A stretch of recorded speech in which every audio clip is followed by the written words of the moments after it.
occurs when opportunity meets preparation? Why do you think this is, or should be, hopefully hitting all of us a little bit differently at the moment?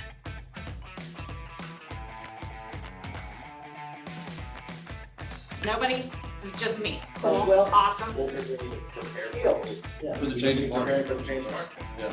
Yeah. The opportunity is there. Well, when the opportunity arises, we need to be prepared for the changing market. What's occurring, Yeah, right? exactly. Opportunity is here.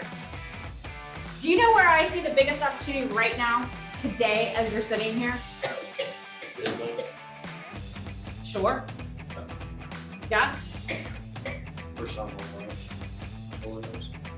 first-time home buyers, millennials. Opportunities wherever you see it. If you see an opportunity and you go take advantage of it, did you win? Yeah. How many new listings are coming on the market? A lot. Yeah, just watch my videos every single day. I'm telling you how many listings are hitting the market. Did your business, did your listing intake coincide with the increase in listings taken? If your listing count didn't double, that's an opportunity, right? If your listing count didn't triple, then you're not taking your unfair share of the market. You're leaving opportunity out there for other people. So how do we get prepared? How do we have preparation? Right here. I'm gonna post these slides. You don't need to take pictures of them unless you're dying to. However, what I'm gonna tell you about this is that this is being obviously live broadcast, recorded as well. You're gonna be able to take the snippets of what I'm saying and put this into your listing presentation.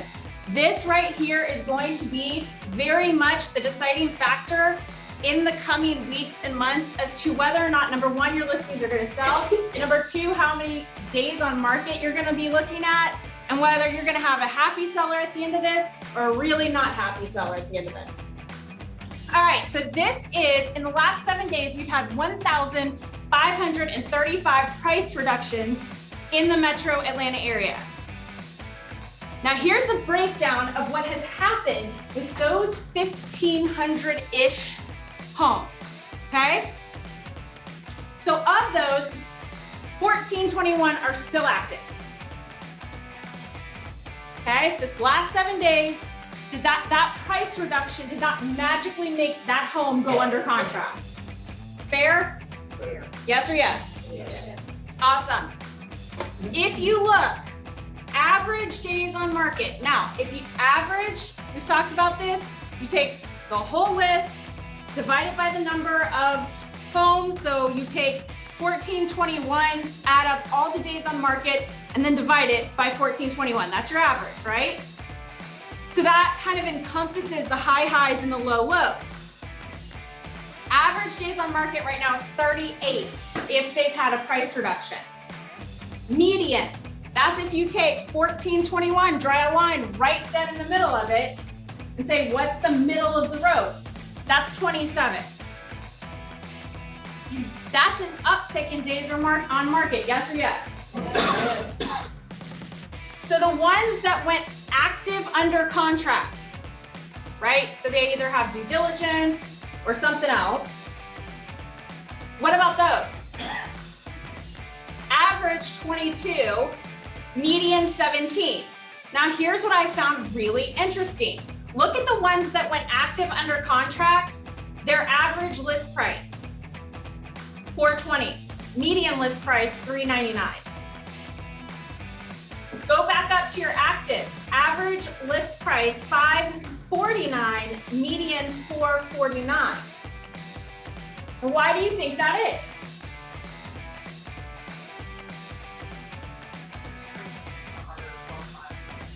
I agree. You've got some reduction in buying power where those incremental price adjustments are not enough.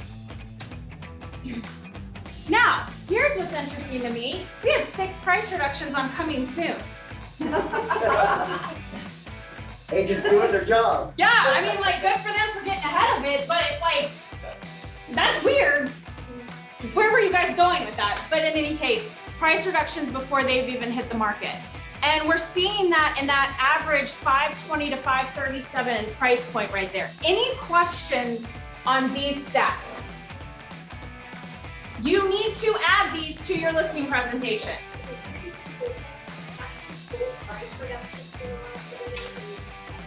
So what I'll do is I'll do a screen record how-to video on exactly how I'm pulling this information so that you guys can do these in real time.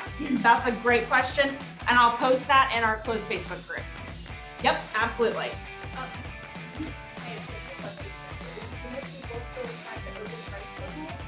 Oh, we are gonna jump right into that. Yes, ma'am. That's exactly what's happening. Yeah. Yep, I have graphs for you on that. But yeah, that's exactly what's happening. Is remember we talked about the reality curve. Here's your people who have not embraced reality, and we're gonna talk about what that's about to cost them. All right, for the rest of these, right? Look at the pending status. So active under contract means it's in due diligence. Pending, meaning that there's no contingencies. They're under contract. Look at your average days on market there versus your active under contract, 22 and 17. To me, the active under contract probably just went under contract this weekend. Your pendings probably have been under contract a little bit longer. And so you've got your total days on market average at 30 and median at 16. Again, look at those average list price there though, 425 and 385. That's a big drop. Hold, that means timeout. We pulled it after we did a price reduction. We had 5 of those. And the withdrawns, and I am finding the withdrawns very interesting. We're seeing an uptick in withdrawns more so than an uptick in expired listings. They're taking themselves out of the market on an average of 16 days, median of 14, and look at those average prices, 378 and 375. Meaning their house, even in that desirable price point, still isn't actually worth what they want it to be worth. Fair? Yes or yes? Yes. It's interesting they're only giving it 2 weeks. They're throwing it on there. Now, do listings cost you guys money to take? Yes. Yes. Yes, I didn't even have to say yes or yes on that one. You're like, yes, they do. You need to be very aware of what reality your sellers are sitting at because you have to outlay cash to get them onto the market. Now, I always say, yesterday I had this conversation with an agent of ours who had a listing that she was like, I don't think this is gonna sell. I said, great, 2 questions. Number 1, can you leverage this listing into another listing that you actually want? Because if I have 30 showings, those 30 families are interested in this neighborhood, but do not have a house to buy because it's not this one because this person is unrealistic. Can you go circle prospect and go get your next listing? The second question is if that answer is a yes or no, right? And they say no. Second question is, can you get a buyer off of that? Can you host an open house? Can you leverage that into a buyer that you want? If the answer to that is no, don't take the listing or dump it. Because is that a good use of your time? No or no? No. That's a bad use of your time. Dump it. We have a unilateral termination of brokerage agreement. It is a GAR form. Embrace it, use it, fire clients at will. Because you've got to be making sure that you're taking listings that you can leverage into other business or a seller that is in reality and will sell their home. Expired. Of the price reductions, you have 3 expired. And look at that, average days on market 29, median 20. It's so interesting. But of all of the statuses, if you pull it all together, look at your median and average days on market, 37 and 27. That is an uptick from what have been our average days on market. 5, 4, we've had like 2. It's like, oh my gosh, it was however fast everything was under contract. How fast was the agent logging in to change it? to under contract, right? In here, this is all MLS, right? This is all FMLS. FMLS in that area. No, this is FMLS, this is Metro Atlanta. This isn't hyper-local, this is all. It's Metro Atlanta, which is where we're gonna see trends from. I don't wanna see just us, because if we put blinders on right now, we're gonna miss trend lines. Right. All right, so let's look at this. This is so interesting. This is active under contract without a price reduction. What a difference. Average of 15, median 7. Do you see why this needs to be in your listing presentation? This is real time, moment by moment. If you don't get ahead of this market, you will be left behind. And that is your proof right there. 15 is the average, the median, which is really that middle line, 7. If there's one script, one thing I can get you to say, please, pricing is a strategy, not a value. Starting high and coming low will always cost you. Here is all of the pending. So this was active under contract. So these are the most recent that went under contract. All of the pendings, you're at 17 and 7 for your average and median. Big difference.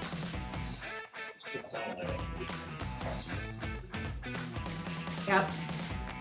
All right, so these also need to make it into your listing presentations.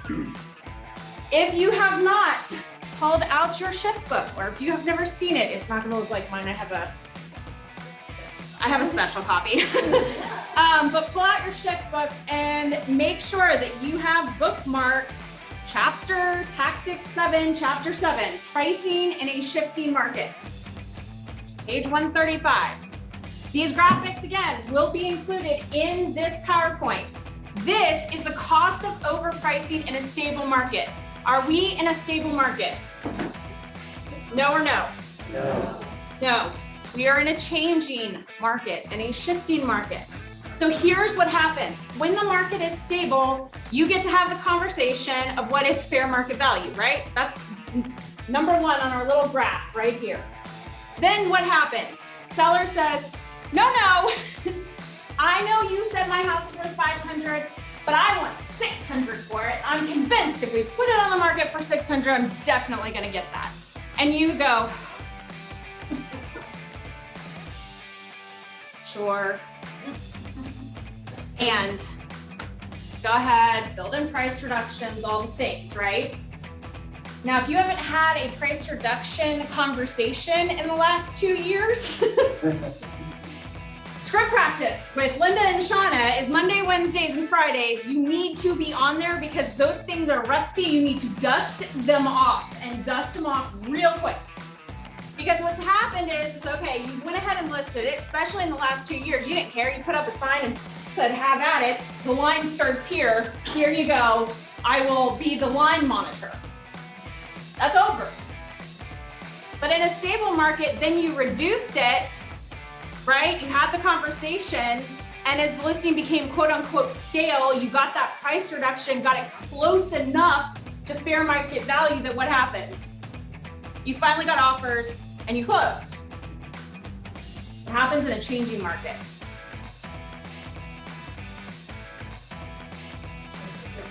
We chase it down the hill. Yeah. And here's the problem with the chasing down the hill. To catch up costs money out of their pocket because you didn't price it right to begin with. It will cost them money because the day you go live in a changing market is the highest value. Say that again in your heads. The day you go live is the day of the highest value. It's a new commodity. It's interesting. People haven't seen it before, right? That's your opportunity. When you start chasing the market downhill to get to a price that will stick is going to cost you. And the percentage of what it's going to cost you remains to be seen right now. Because we're not on a cliff, and we're not going to be on a cliff, yet we're at an incline. So that ball is rolling. And where you choose to finally embrace reality will determine how much money you lose. Your decision. Not your decision, their decision. Same for the seller, because they're paying that monthly mortgage, can't move on to the next home. Yep, what's their motivation? Get it fast. This isn't scary if you can articulate it and price right from the beginning. The next thing is, go ahead, Melody. Okay, so are you gonna have a little conversation on how we handle the overpriced that we need to, how quick we need to make that change, and by what percent? So that I'm gonna talk, so the overpriced, they need to do it yesterday was the best time, today is the second best. Okay? If, by what percentage is completely market driven. So your closings, and that's exactly what I was about to say, is your pendings are your best source right now of market data. That's difficult because you're gonna have to call your co-op agents or the other agents in the market on those under contracts. They're your best threshold, not closed sales from 45 plus days ago. Those do not matter at all. And they're gonna come back to you and say, but my neighbor closed 4 months ago for X. And you're gonna say, and I appreciate that. Yet here's where we are today. Now, there's a good saying that has not been floated around for quite some time, but it's coming back. It's best to be the first love, the second wife, and the third realtor. Amen.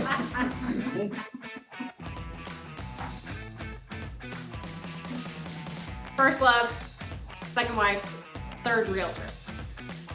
The reason it's funny is because by the time they're on their third realtor, they're tired and they actually want to sell their house. Sometimes you may need to say, we're not in alignment right now. Pick somebody who's clearly in alignment with where you're wanting, what you're wanting to do. And if that doesn't work out, let's reconnect. That's okay. It's hard, and yet your benefit and rate of return on that could be very substantial right now. You can go one step further than that and let the seller know that, hopefully you appreciate my honesty when the other agent does ask for a price reduction. That could be a time for you to, switch your listing over to me, because I was honest with you from the beginning. Love that. All right. Both of these, all of this needs to make it into your listing presentation. All right? We're not trying to scare them. We need them to embrace reality. And the last slide is, before Stuart comes up, is best practices in a changing market. Again, this is gonna be in the slide deck, so you can write or wait. Pictures matter. Guys, I'm watching this constantly. I was just on as a, I picked a random house in CRC. If you guys wanna giggle, you can go pull it up. It's listed at $850,000. It's already had a price reduction. It's been on the market 12 days. I'll give you a hint, it's not listed by anybody in our office. 76 photos. Stop it. Just because the photographer took 65, 75, 85, 110,000 photos, do not dump them online. What is the entire point of photos online? Pique their interest, get them in the door. I don't need every hallway. If you look down this hallway, there's 9 doors on it. Great! And y'all are killing me, not y'all, the market. If I see one more photo where it looks like the neighbor's house is literally camping on top of the house that is for sale, you're not trying to sell that house, use the photo that doesn't have them in it. Right. Yeah. No, use your cell phone. Don't, oh Lord, we can't even say that. Like, that's gotta be a standard. Do not use your cell phone. Hear me, professional photography, and not somebody who comes out and is literally, the other day, I just saw somebody using a fisheye lens. I was like, why does this, but you can't tell, because Seth was like, no, they edited the photo to get the roundness out, but the drop-in stove looked munchkin sized. Yeah. It swishes in the center, and I was like, what's wrong with that? And this was in a $500,000 house. Your pictures matter. You can no longer throw everything out there. So 25 to 30 max, get them the feel. You're selling a feeling, emotion. All right, number 2, private remarks. You want to convey, I'm a great co-op. I'm a nice human. You gotta stop with, the market is over where it's like, here's where this is what you will do, this is how you will do it. Suck it up, Buttercup, because we're in control. It's over. Yeah. Thank goodness. So private remarks, make sure your private remarks are inviting, are helpful, you're conveying that you're a nice co-op agent. Number 3, how do buyers search? Y'all heard me last week about jump off a cliff. If I see a house price at $399.9 one more time, I'm gonna strangle somebody. Y'all, this is not Walmart. People search. Yeah, it's not $888 either. People search on hard search points. 300, 350, 400. If you price your house at $399.9, the person who's searching from 400 to 450 never saw your house. Just missed it. For $100 because you thought it was Walmart. It is not. Soft search points. 325, 375. That's your magical pricing.